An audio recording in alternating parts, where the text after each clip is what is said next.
지역 맞춤 부동산 세미나 우리 동네 맛동산. 자세한 내용은 영상 하단의 링크 혹은 3프로 앱을 통해서 확인하세요. 자, 3프로TV 시청자 여러분 안녕하세요. 글로벌 라이브 시간이고요. 저는 이주호 기자입니다. 네, 안녕하세요. 박정희 팀장입니다. 자, 또 한 주가 시작됐습니다. 네. 월요일 힘차게 저희도 미국 시장과 함께 여러분들 좋은 소식들 좀 전해드릴 건데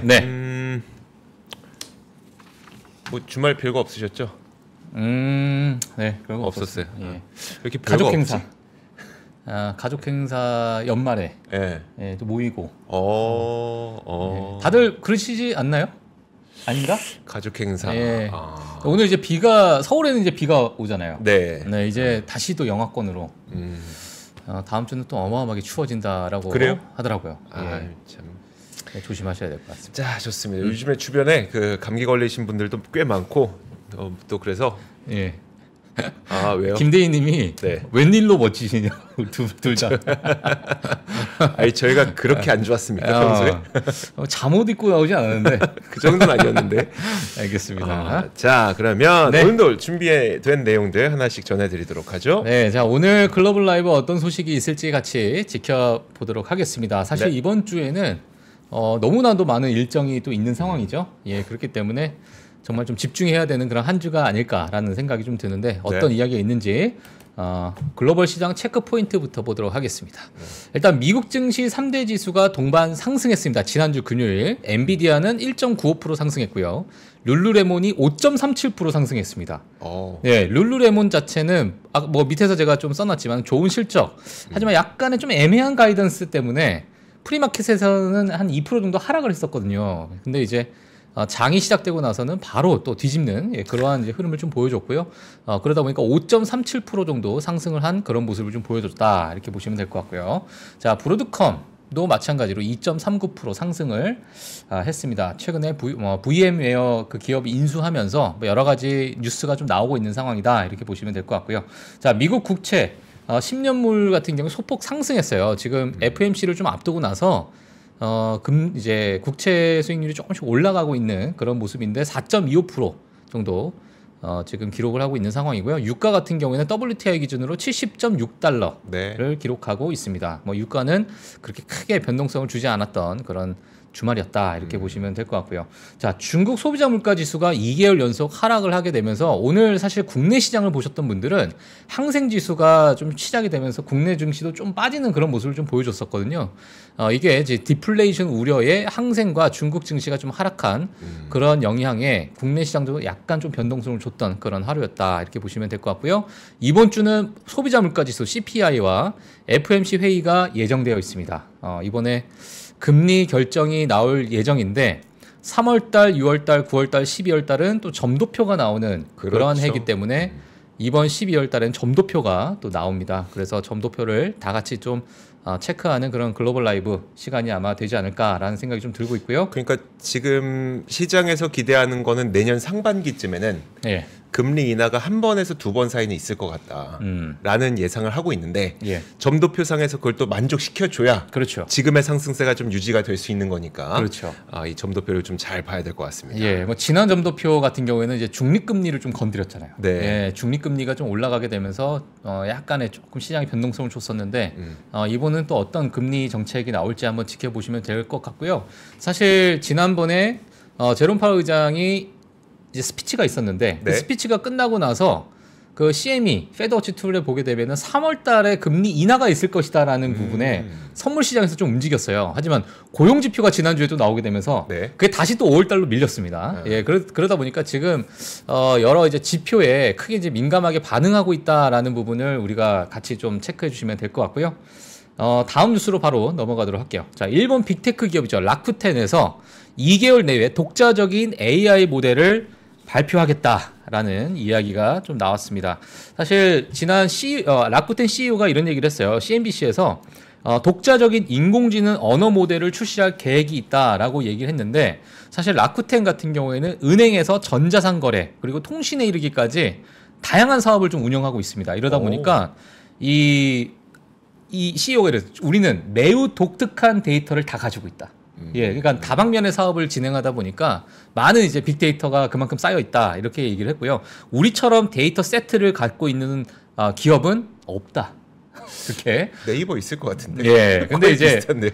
하여튼 뭐 그만큼 우리가 지금 이 인공지능 모델에 있어가지고 특히 네. 이제 데이터 부분에 있어가지고는 크게 우리가 다른 기업에 대해서 압도적으로 우리가 우위의 점에 있다라는 좀 자신감 있는 얘기를 좀 했습니다. 이러다 보니까 이 AI 모델을 내부적으로 좀 사용하게 되면서 운영 효율성을 좀 높이고 마케팅을 20% 이상 향상할 계획을 가지고 있다라고 이야기까지 했습니다. 사실 일본 기업을 하게 되면은 미국의 빅테크 기업 그리고 그 외에 이제 중국 기업에 비해서는 AI 모델에 대한 이 투자 또는 연구 실적이 많이 나오지 않았었어요. 네. 그러다 보니까 다른 기업에 있어서 좀 늦는 것이 아니냐라는 우려가 좀 있었는데 최근에는 이제 일본 기업이 정말 빠르게 좀 움직이고 있다라는 것을 이번 라쿠텐 기업을 보면서 또 이제 볼 수 있을 것 같고요.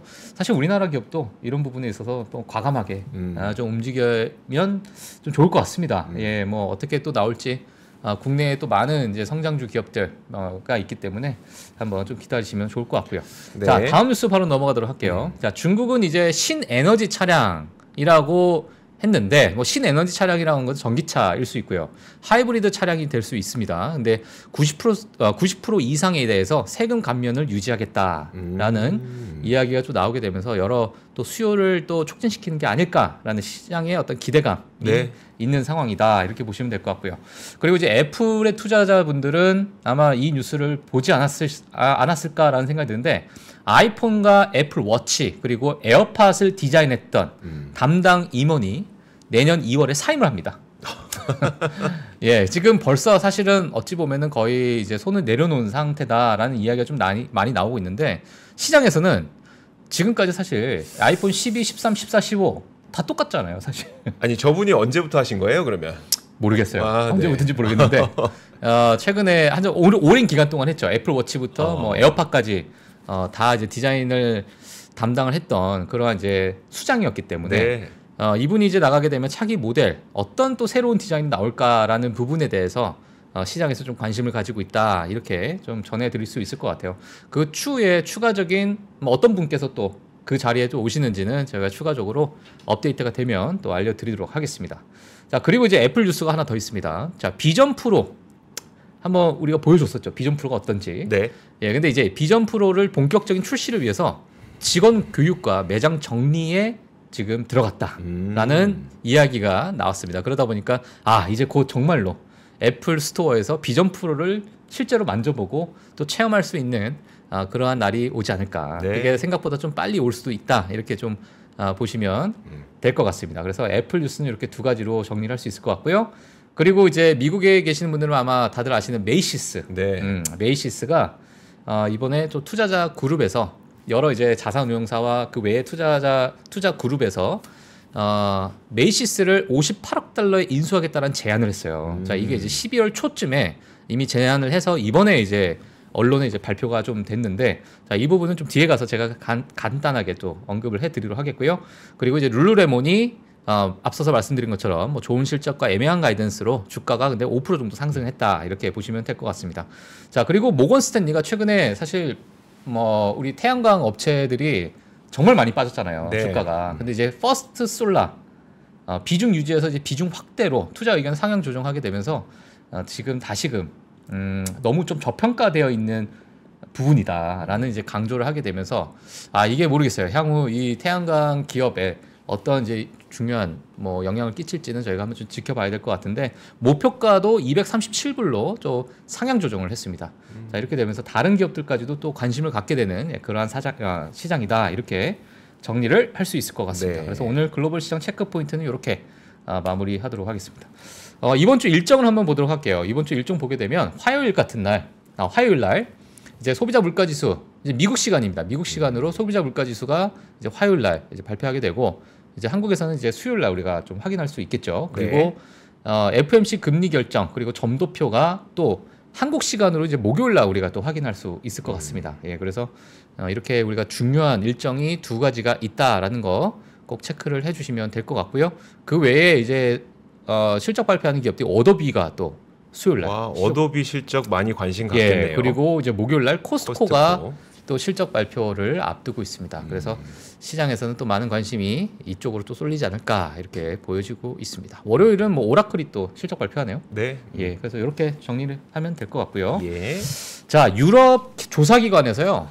유럽이 곧 경기 침체가 올 것이다라는 이야기가 좀 나왔어요. 그래서 어떤 이야기가 있는지 제가 기사를 좀 가지고 났는데 이런 많은 이제 유럽의 이제 분석가들이 실시한 이제 여론 조사를 했어요. 여론 조사를 했는데 유로존은 올해 마지막 달 경제가 2분기 연속 위축이 되면서 팬데믹 이후 첫 경기 침체가 올 것이다라는 이야기가 좀 나돌고 있습니다. 지금 역풍이 여전히 좀 강하며 특히 이제 금리의 엄청난 인상으로 인해서 그런 역풍이 뭐 잦아들고 있지 않다. 예, 너무너무 어려운 상황이다. 이렇게 얘기를 하고 있는데 사실 이러한 부분은 유럽 최대 경제국이죠. 이제 독일이 주도하고 있는 제조업 불안을 떨쳐내기 위해서 많은 이제 유럽의 기업들 또는 국가적으로 고군분투하고 있다라는 이야기를 좀 전해지고 있습니다.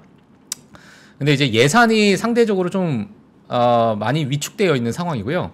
그리고 글로벌 수요 약화 때문에 4분기에는 당초 예상했던 0.1% 감소보다는 더 큰 0.2% 감소를 경험할 것으로 좀 예상이 된다. 사실 유럽 0.1이나 0.2나 뭐가 그렇게 차이가 나냐 할 수 있겠지만은 유럽에 있어서는 지금 당장 0.1%도 정말 중요한 수치이기 때문에 자, 이런 부분에 있어서 아마 경기 침체를 좀 예상하고 있다. 이렇게 좀 보여주고 있다. 이렇게 좀 전달을 해드릴 수 있을 것 같습니다. 그래서 사실 지금 유럽 연합 집행위원회에서 했던 11월 전망과 완전히 또 대조적인 그런 조사가 나온 거예요. 네. 예, 완전 반대되는 조사가 나왔기 때문에 이런 부분은 앞으로 향후 우리가 좀 지켜봐야 되지 않을까 이렇게 좀 보고 있습니다. 그래서 2024년 9월까지 인플레이션 전망은 낮춰지고 있는 상황인데 많은 전문가들이 이제 ECB가 예상하는 인플레이션 2% 전망치는 너무 힘들 거다. 이렇게 또 이야기를 하고 있는 상황입니다. 인플레이션 전망은 낮춰지고 있는데 그러면 물가는 높은데 성장은 역성장이다. 그렇죠. 디플레이션이잖아요. 경기 침체가 이제 우려가 되는 거죠. 예. 제일 위험하다고 하는 그렇죠. 디플레이션이잖아요. 예. 하여튼 뭐 그런 상황이다 보니까 이번 이제 FMC 금리 결정도 아마 큰 영향을 미칠 것 같아요. 예, 그래서 같이 좀 유럽 시장도 너무나도 중요한 시장이기 때문에 같이 좀 지켜보시면 좋을 것 같습니다. 자, 그래서 뒤에 이제 표를 한번 같이 보도록 할게요. 자, 독일 침체가 유럽의 침체로 이어지는 것이냐라는 블룸버그에 있는 표를 제가 좀 가지고 나왔는데 지금 이쪽을 보게 되면 자, 독일이죠. 네, 노란색을 한번 보도록 하겠습니다. 노란색. 자, 노란색이 사실 애초에 예상했던 부분은 마이너스 0.1이었습니다. 마이너스 0.1. 네. 예, 근데 이게 이제 보니까 마이너스 0.1이 아니라 0.2까지 늘어날 것이다. 이렇게 보게 되면서 독일의 이제 제조업 중심으로 인해서 크게 경기가 좀 위축되고 있는 모습을 좀 보일 수 있다. 이렇게 좀 보여주고 있고요. 하지만 이제 내년 1분기에 때는 그래도 어느 정도 조금은 극복하는 모습을 좀 보이겠지만은 ECB에서 예상했던 그 수치에 비해서는 아직까지는 좀 더 성장이 좀 필요한 그런 부분이 있다 이렇게 보시면 될 것 같아요. 반대로 이제 프랑스와 이태리를 또 보여주고 있습니다. 여기서는 제일 왼쪽은 이제 전반적 유로존을 얘기하고 있는 상황이고요. 혹시 지난번에 기억나세요? 그 독일 특파원하고 저희가 첫 번째 시간인가 아마 독일 특파원을 연결해서 이야기를 들었던 것 같은데 그때 제가 기억하기로 아니 독일이 왜 이렇게 지금 경기가 안 좋습니까? 라고 물어봤더니 했던 이야기가 에너지 비용이 너무 비싸서 그렇다. 에너지 비용 비싸고. 특히 이제 독일의 경우에는 이제 제조업 비중이 상당히 큰데 에너지 비용이 너무 비싸서 그 제조업 자체가 되게 뭐라고 해야 될까요? 그러니까 위축되고 있다는 이야기를 해주셨었는데 지금 에너지 비용도 많이 내려가고 있는 것 같은데도 불구하고 여전히 경기는 또 안 좋은 거네요. 그렇죠. 예, 근데 이제 금리 여파 때문에 지금까지 계속 끌고 왔는데 어찌 보면 지금까지 꾸역꾸역 끌고 오다가 이제 한계에 다다른 상황이 아닐까 이렇게 좀 보여주고 있고 그럼 이제 금리 인하 특히나 이제 인플레이션이 확실히 잡히고 나서 금리 인하의 어떤 정책이 나와야 되는데 이게 만약에 고금리가 지속적으로 되면 지금 한계에 다다른 이 경제 상태가 어떻게 또 우리가 봐야 될지 이게 이제 참 힘든 상황이죠 사실은. 예, 그래서 이런 얘기가 있어요. 사실 뭐 재고 같은 경우에는 상당히 줄어들고 있답니다. 예, 그러다 보니까 소비는 강세를 보여주고 있대요. 예, 재고가 줄어든다는 것을 보게 되면서 소비는 좀 그래도 여전히 좀 강세를 보여주고 있는 그런 모습인데 산업 생산 수치가 지속적인 하락을 좀 보여주고 있다. 그러니까 생산단에서 이게 못 받쳐주고 있는 상황이다 보니까 경기에 대한 어떤 성장세가 좀 둔화가 되는 그러한 모습이다. 이렇게 좀 이야기를 하고 있습니다. 그래서 네. 추후에 또 유럽 경제에 대해서 우리가 지속적으로 또 업데이트 하도록 하겠습니다. 그래서 이렇게 보시면 될 것 같고요. 자, 이거는 이제 인플레이션 예상치예요. 2024년, 2025년 보시게 되면 음영으로 되어 있는 뒤에 점선으로 되어 있는 부분이 예상되는 이제 인플레이션 흐름인데 이게 이제 2%대까지 가는 것이 네. 야, 이거 9월 달까지 이거 2%대 가겠어? 라는 부분에 대해서 약간은 좀 회의적으로 보고 있다는 얘기죠.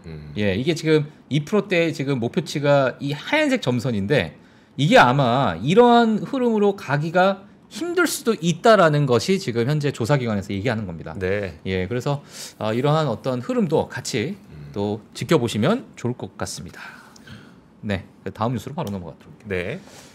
미국의 대표 백화점 기업 메이시스, 이제 주인이 바뀌나라는 이야기로 제가 좀 가지고 나왔는데 지금 부동산 투자 전문 업체인 아크하우스 매니지먼트와요 자산운용사 브리게이트 캐피털 매니지먼트가 회사의 어떤 이제 주식을 21달러 수준으로 이제 인수하겠다라는 제안서를 제출했다고 해요.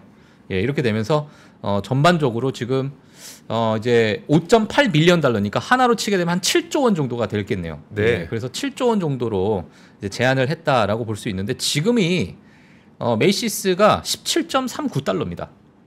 근데 21달러 인수하겠다. 네. 이제 프리미엄을 좀 더 준 거죠 지금. 예, 그래서 이러한 부분이 지금 시장에서 좀 관심을 받고 있다 이렇게 볼 수 있을 것 같고요. 이 백화점 부분의 온라인 쇼핑의 증가 그리고 쇼핑몰의 쇠퇴 그리고 코로나19 대응에 타격을 좀 입었는데 사실 메이시스가 이 공공시장에서 저평가되어 있다라고 이 투자자들이 이제 밝힌 거예요. 이거 너무 좀 저평가되어 있는 상황이다. 이렇게 좀 이야기를 하고 있는 상황이고요. 그리고 메이시스가 이제 지난해에는 12억 달러 수익을 올렸는데 2023년 3분기 수익은 2022년 대비해서 전년 동기 대비해서 1억 800만 달러의 절반 그러니까 이제 4,300만 달러를 좀 기록을 했다 네. 하면서 이제 크게 이제 좀 하회한 건 있습니다. 하회한 건 있지만은 여전히 좀 저평가돼 있다 이렇게 좀 얘기를 하고 있는 상황입니다. 그래서 그 디테일한 부분은 논평을 좀 거부했어요. 여기까지만 우리가 이제 얘기를 하고 그 이상은 우리가 추후에 어떤 좀 협의가 좀 되고 나서 다시 밝히겠다라고 얘기가 나오게 되면서 일단 관심을 받고 있는 상황이다. 네. 자, 근데 제가 이제 글로벌 라이브 때 같이 이제 말씀을 드렸던 부분 있죠. 정말 말도 많고 탈도 많았던 2023년 리테일 기업들 화면 한번 보도록 하겠습니다. 뭐냐면 이게 최근에도 계속 일어나고 있습니다. 이것도 최근 아직까지도 업데이트된 겁니까? 이거 이제 과거 예. 화면이긴 한데요. 최근에도 아직까지도 여기저기 산발적으로 좀 일어나고 있다라는 얘기가 있어요. 예, 이게 깨고 들어가가지고 네. 다 훔쳐가는 그러한 부분이 있고 이게 기업의 실적을 건들고 있잖아요, 사실. 예, 이러다 보니까 이게 진짜 저평가된 게 맞겠죠? 예, 하여튼 이러한 상황이 좀 벌어지고 있는데 지금 이제 주가를 보게 되면 사실 주가는 저점을 찍고 약 한 달 만에 70%가 상승했어요. 10달러에 샀어요. 예, 이때 우리 놓쳤습니다, 다. 전부 놓쳤습니다. 이때 네. 10달러 언저리에 시작됐던 게 지금 17.39달러를 기록하고 있으니까 뭐 거의 70%가 오르는 그러한 주가 흐름을 좀 보여주고 있다. 그리고 인수가가 21달러니까 여기 어디예요? 여기가 거의 네. 예, 뭐 여기 제 마우스 커서가 보이겠죠? 예, 여기에 정도 되는 가격에 우리가 인수하겠다라는 이야기가 나오고 있으니까 모르겠습니다. 뭐 추가 상승을 노려보시는 분들도 있으시겠지만 뭐 변동성은 여전히 존재하고 있다. 이렇게 보시면 좋을 것 같습니다. 메이시스가 현재 어떤 상태입니까? 그러니까 현지에서 생활해 보셨던 기억을 더듬어 보면 메이시스는 어떤 백화점입니까? 하면 고급 브랜드 그러니까 고급 백화점은 아니죠. 그래요? 예, 고급 백화점은 아니고 약간 중저가 백화점이라고 볼 수 있을 거예요. 중가? 뭐 저가라고 하긴 좀 그런데 네. 아주 가장 일반적인 백화점이라고 보시면 될 것 같아요. 왜냐하면 이제 정말 고가 백화점은 뭐 블루밍데일스라는 것도 있고 놀스트롬도 있고 여러 이제 고가 백화점이 또 따로 있는데 사실 메이시스가 블루밍데일 백화점을 또 가지고 있어요. 네, 그러니까 이제 본인의 또 이제 하나의 이제 포트폴리오네요. 예, 그걸 갖고 있습니다. 예, 그렇기 때문에 그리고 뭐 뷰티 브랜드 블루 머큐리도 좀 소유하고 있고 예, 그래서 이제 메이시스의 어떤 지분 인수를 통해 가지고 추후적으로 뭐 블루밍데일스나 여러 이제 기업들에 대한 또 어떤 지배권을 좀 가져갈 수 있기 때문에 이런 부분도 하나의 또 장점으로 또 남아 있는 부분이 있다 이렇게 보시면 될 것 같습니다. 그러니까 이게 이런 헤지펀드들이 만약에 기업을 인수하게 되면은 그 뭔가 이제 구조 조정을 하죠. 그렇죠. 예, 구조 조정을 해서 예. 기업의 체력을 높인 다음에 다시 팔고 막 이런 걸 하기 때문에 사실 뭐 조금만 길게 보면 모르겠어요. 이게 인수를 해서 시장에서 아예 퇴출되는 겁니까? 그러니까 상장 폐지를 하는 거라는 얘기는 없죠. 그런 건 아니죠. 그런 건 그런 건 아니고 그렇게 되면은 또 또 행동주의로 넘어가게 되면 또 어떻게 될지 모르겠죠. 나쁜 거는 아니니까 재무구조 개선해서 또 기업 가치를 올린 다음에 파는 게 또 그들의 일이니까 참 어떻게 될지 모르겠습니다. 자, 지켜보도록 하겠고요. 제가 오늘 준비한 건 뭐냐면은 다우의 개라고 한번 들어보셨어요? 다우의 개? 다우의 개. 다우? 다우의 개. 이거 뭔가 약간 욕 같긴 한데 저도 어디서 많이 듣긴 했는데 그리 흔히 막 사람들이 선호하는 그런 전략은 아닌 것 같긴 하지만 그래도 다우의 개 전략이라는 주식 투자의 어떤 전략 가운데 하나가 있는데 화면 한번 보시죠. 일단 귀여워요. 귀엽죠. 누가 다우예요? 쟤네들이 다우예요? 개죠, 쟤네는. 그냥 개. 쟤는 개고. 그럼 다우 지수에서 다우 지수가 이제 30개 종목으로 이루어져 있기 때문에 그 가운데 개가 누구냐? 배당 수익률이 높은 그 10개 기업을 다우의 개라고 부릅니다. 일단 개라고 부르는 이유는 주가 수익률이 워낙 저조해서 하지만 이제 배당금 또 많이 주다 보니까 이게 개라고 부른다고 하는데 이게 어떤 소설에서 기인한 거래요. 뭐 어떤 책에서 기인한 거라고 하는데 어쨌든 그래서 다우 지수 30개 종목 가운데 이 배당 수익률이 높은 10개 기업을 연초에 투자해서 연말에 매도하는 방식의 전략을 다우의 개 전략이라고 합니다.